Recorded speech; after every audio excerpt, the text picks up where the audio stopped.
Welcome to Questions from the Truck number 36. Thank you. I hope you guys all had a good Thanksgiving and you're doing well. And this is Tuesday, the day my reminder video came out, and I'm starting to answer questions now because I got a lot of them, and I got a busy week. So my first question is from Yareck Model Trains. Hey, buddy, it is good to see you back. I'm glad you're back. I'm going to put a link to everybody's channel in the description, along with the questions that they ask in their entirety. Go over, read the questions if you have a problem understanding what I'm communicating here, and go subscribe to these channels, especially this one, Yareck's Model Trains. He's over there in Ireland. Yareck has been on YouTube for a while. He disappeared. He's got a new channel. His sub count is low. Go over, subscribe to his channel. He's a great guy. He's a good supporter of the model railroad and the train community. He's always commenting on your videos. Awesome dude. Go support him. I'm doing good. I hope you are too, my friend. Good to see you back, and I mean that. My next question is from Mystic Southern Railway. John over there, he wants to know, since I'm a model railroader now, what am I going to do with all the chicks? Chicks? You mean like chickens? Or chicks women? I don't know, dude. Chicks women. I don't know what I'm going to do with them all.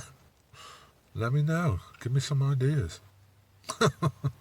Oh, you're crazy, man. Thanks for your question.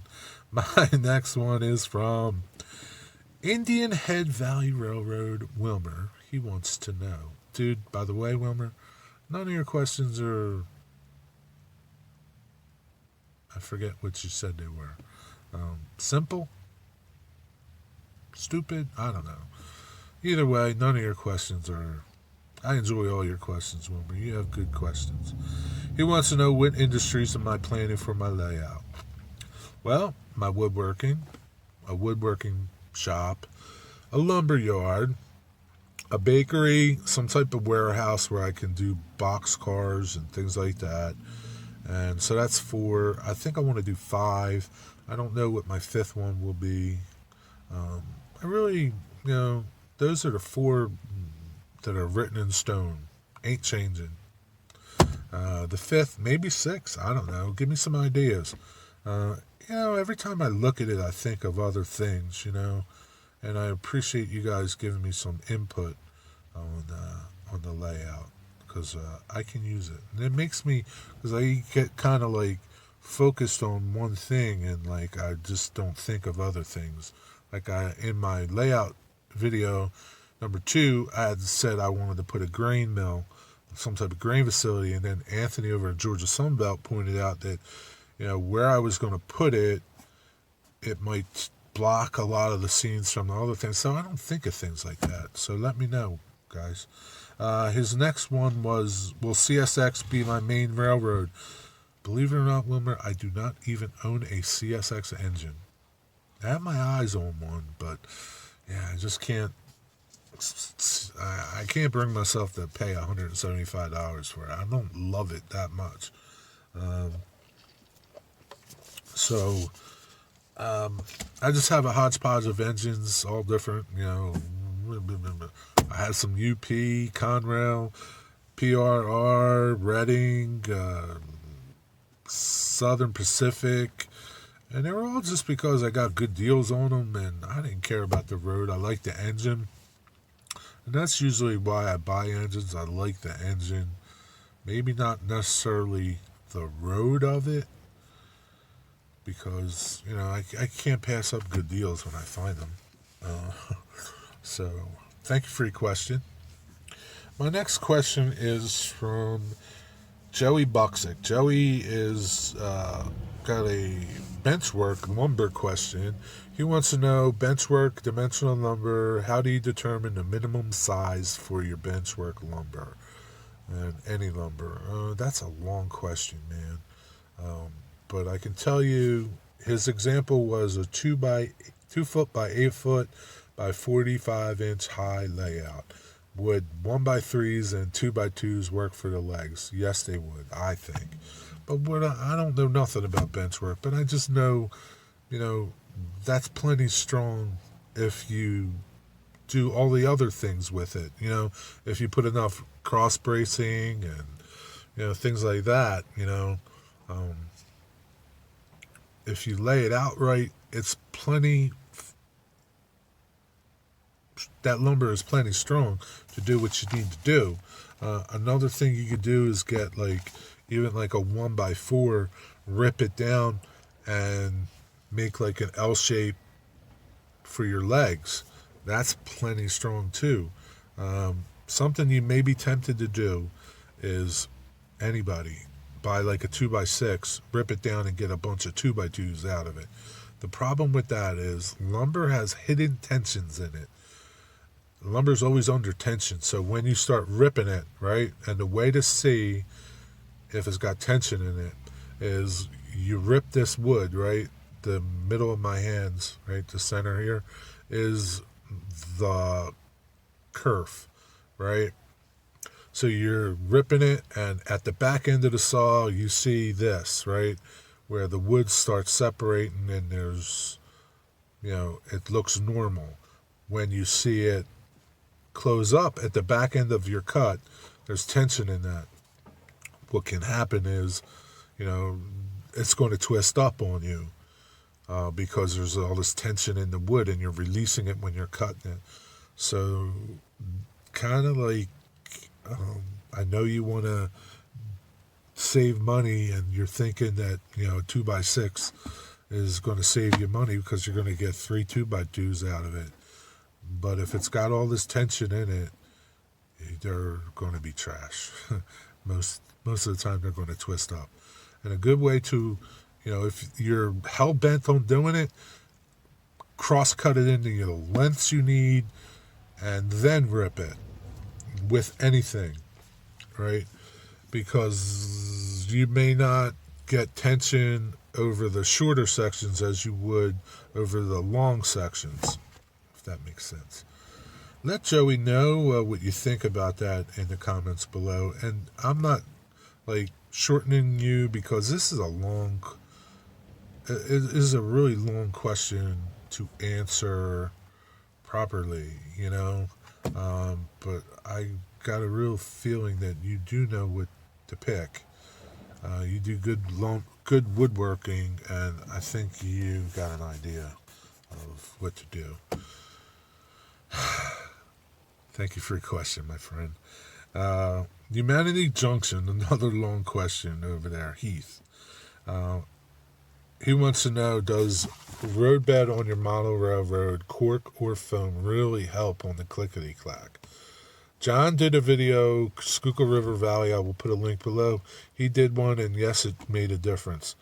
Does ballasting defeat anything that you do, right, in that roadbed area, in the roadbed sense? Is it going to reduce the qualities of the roadbed because you're ballasting?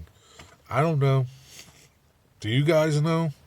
Somebody do a test. We need a test. You're going to ballast your track. You're going to put cork down for the most part. You Kato dudes, you're not going to do that, right? But you're putting it on foam probably. Some people like that clickety-clack. They like that hollowness of the railroad. And, it's all just a matter of opinion. Let Heath know your opinion on this matter. Thanks for your question, buddy. Rick Bailey, what are you doing, man? What are you staining? He wants to know, what's my opinion on wood conditioners? Man, I hate staining wood. Believe it or not. I don't have one on it because I don't use it. And I don't use it because I pick different, so wood, right? What a wood conditioner does, I happen to have this, disregard this, right? This is burned. This is white oak with oil on it. Just oil, nothing else. No stain. why I pick woods for the beauty of the wood. I don't want to hide it with stain. Stain is like, I can't stand staining wood. But sometimes you have to because people want it stained. So what can happen with certain woods, pines, maples, birches, is you have the harder green and the softer green in the wood. Okay? The softer green absorbs more stain than the harder green. And it causes this blotchiness. This is not blotchiness. This is burned. I burned this with a torch to get this effect. But blotchiness is this color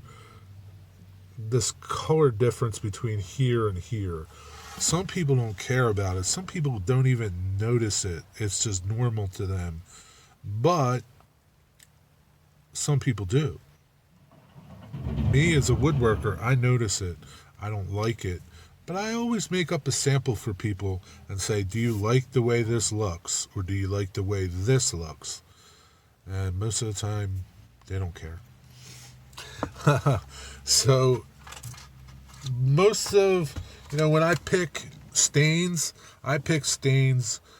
because of the characteristic of the stain, not so much the color of the stain, but the makeup of the material of the stain. Gel stains, for instance, are thicker and don't penetrate as deeply as a dye stain or a thin wooder stain. A wooder-based stain is going to soak in, so it's going to make that softwood dark and the hardwood of that pine lighter. It's not going to absorb as much. And what conditioners do is kind of seals the surface so that you get an even stain. Does it work? I guess so. I don't use it. Like I said, I have no real opinion of it. I guess it works, and that's all I gotta say on that, dude. Thanks for your question. Sorry I didn't maybe answer it properly, I guess. I don't know. Let Rick know your opinions on wood conditioners. Thank you for your question, buddy. And my next couple questions I'm going to answer from the shop, just because, someplace different. Man, I tried to shorten this video, and I did a little bit, but this is my third attempt. See you in a little bit. So Brian over there at Iron Horse Route D&RG, he wants to know what kind of tools I use for my layout. Brian, right now, this baby to beat things into persuasion, and this little Scully tool. I call it a Scully tool because John over there at Schuylkill River Valley, he told me about it, and he's going to do a video about this, and I will put a link to his video in the description under this question, and he'll tell you more about it and what it does, because I'm not going to tell you. But yeah, I don't know, dude. This is my first layout. I don't know what tools I need, to be truthful with you. I hope that you guys will tell me what I need, other than a soldering iron, things like that. I got some rail nippers to cut my flex track. Yesterday, I went over the outline of my my rail plan with one of them screen rollers. I tried looking for one of those tracing tools, but my local Wally World was out of them, and I wasn't going all over to look for it. And against Heath's best advice, I used a Sharpie to trace it out. I don't really care if it bleeds through. I don't think it's going to bleed through. I don't see how it's going to bleed through because I'm going to put cork over this. This is just to give me an idea where everything is, I guess. I really don't know what I'm doing, okay? I'm just making it up as I go. Will it work? I don't know. We'll see. But that's what that answers Brian's question to me. What kind of tools am I using for my layout? Right now, I really don't know, man. Hey, just on a side note, This is that micro engineering flex track, man. It doesn't move. That's why I like it. Code 55, micro engineering, weathered. It stays exactly how you put it. Bend it, whatever you want to call it. Stays there, man. It doesn't spring back. It has no move. Let's get on to the next question. Bob over there at PK&W Railroad. He wants to know, is 220 important for your wood shop or workshop? I think it just depends on the machines that you're running. And here I have two machines that run 220. And I can run them together. That's the important part, number one. And number two is the service. The most important thing is the service coming into wherever it is that your shop is. My service here is 100 amps. That's minimum to me. That is a minimum requirement for me in my shop. Could you get by with 60 amp service? Yes, but you're not going to run a bunch of machines at the same time. So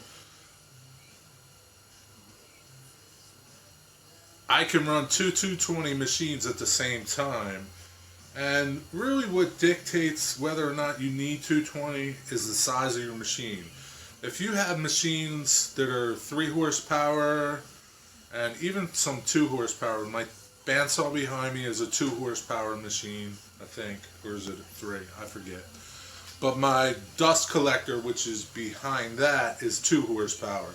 That can run either 110 or 220. It runs 220. I could switch it over. I think it would decrease some. I don't know much about electricity. I don't know how that works. You know, when you switch a 110 220 tool, if you go from 220 to 110, do you lose any power? I don't know. But the most important thing to me is the service coming to your area.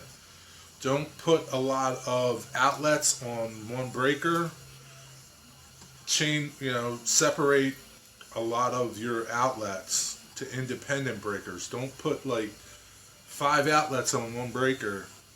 That's not good, because if you're running 2 things on that outlet and one of them is a little heavier demand, it's going to trip the breaker. 15 amps minimum, 20 amps preferred for your breakers. That way 20 amps you're pretty good, running. So my 220 is dual 20s, which gives me 40 amps. I think my 220 machines pulled like 30 amps, so I'm good there. Drops in the floor, outlets in the floor, I'm not a fan of, just because my previous shop, would get water in it if it rained really hard, and you don't want water with your outlet. It doesn't mix. I would have drops from the ceiling coming down to a tool if you wanted to. Here I don't. I just run extension cords. That's what that yellow cord, that green cord is. It runs to my table saw. I'm fine with it. Maybe you're not. Is it an ideal world? Yeah, I'd have a drop in the ceiling coming down for it. And if I could design my shop better. I'm limited here. You may be limited. So having your tools, having your stationary machines on wheels so that you can move them around is a huge plus. So that way you could tuck tools away and bring it out and use it. Yeah, I think that about covers your questions to me. If you have any more, feel free to ask me, email me. You don't have to wait for questions from the truck. I appreciate it, but you don't have to. Yeah, and that goes for anybody. If anybody has a question woodworking related and you kind of want an answer sooner, shoot me an email. My email's in my about page. And I'll try to help you out best I can. On to the next question. Thanks, Bob, for your question. I appreciate it. Who's next? Oh, man, I'm back. Unshaven and all. Look like crap, Jerry. Part 3. Man, you guys got a lot of questions this week. Thank you. Man, you look terrible. Should have shaved. So, my next question is from Drew Seal 69. Drew wants to know what or who got me into woodworking. I don't know, Drew. Nobody really. I just did a little project when I was like 14 or 15 or something, and I liked how it turned out, and I just got hooked on woodworking. And my grandfather was a carpenter, and he helped me build my first workbench. I still have it too. Yeah, so he didn't get me involved in it because he never really talked about it. Just when I told my mom I wanted to build a workbench, she told her dad, who's my mom's dad, and he came over and helped me. So thanks for your question, buddy. Hope you're doing well. Good show the other night on Community Roundhouse. My next question is from Norfolk Southern Rail fan. You guys know him. He's changed his name like 50 times. Jeff, my Thanksgiving was good. I hope yours was as well. We're going to blow through your questions. The Acela, when's it coming? Don't know, man. I guess they're still testing it. They probably haven't even built anymore. I really don't know. I don't really keep track of it, but who knows? You'll know before me because you're there more than me.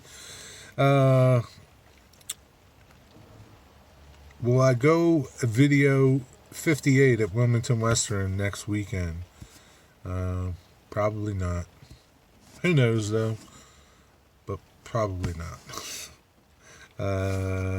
His next question, you guys can help answer this. What paints are good to use for your layout? I'm guessing like for scenery and things. Cheap paints. That's what you use, man. Cheap ones. You go to like Walmart and get those little bottles, or go to Home Depot and get those sample jars that they have. They're like a couple bucks. And the other jars at like at Lowe's, or not Lowe's, even the dollar store has those little bottles, like 2-ounce bottles of like colors. They're like 99 cents, man. What do you guys use for paint on your layout? Let us know. Thanks, buddy, for your questions. Be well. And my next question is from, I hope I get your name right, Alexis the Goat. Hey, man, thanks for coming over. Thanks for your question. What motivated me to build my layout? Well, I've been collecting N-scale trains since the mid-'80s, and just been collecting them, and I don't have a ton of them, but just, thought it was about time I built a layout. Nothing really motivated me. Well, probably this model railroad community motivated me to build a layout, because I saw what kind of fun that they were having, and I wanted to have fun too. But yeah, that's probably really what motivated me, this community. And it's been fun. Very helpful. Everybody's helpful. Welcome to the community. If you're a model railroader, let us know. And as always, I put links to everybody's channels. Go check people's channels out if you are not subscribed to them, and go check them out. See if you like what they're doing, and subscribe to them if you do. I thank you all for your questions. Be well, be blessed in the week ahead, and I'll see you somewhere along the week, and probably next 2 weeks for questions from the truck. Be well, be blessed. Again, say